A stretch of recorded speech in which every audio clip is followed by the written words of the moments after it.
It's been a hot button issue for months. Tariffs enacted by President Trump.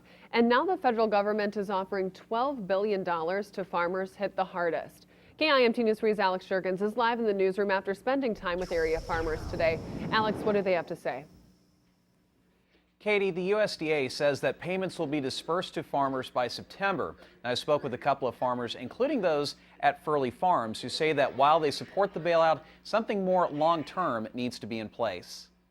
Bob Furley has been farming in Clear Lake since the 1960s. The American farmers are probably the most efficient farmers in the world, but we also have a pretty high cost of production. He is happy to see the support for farmers, but like many others, he wants a long-term solution. You're dealing with an awful lot of people, a lot of geography, and a lot of production, and so it's if you're looking for magical answers, I don't think anybody has the magical answers, but the best they can do in the short term is probably the direct payments.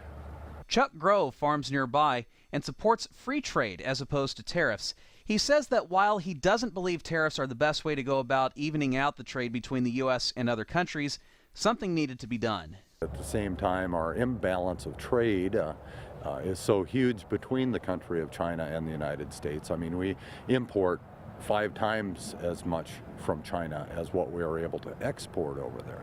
So if we were able to open those markets, all markets, it would be better for the country. There's no question about that. As for Furley, he notes that costs are much greater than revenues lately, but he advises farmers like him to be patient. You know, farmers toughed it out, and just like probably this won't be the last time that we'll have some tension, you know, economic tension on the farm.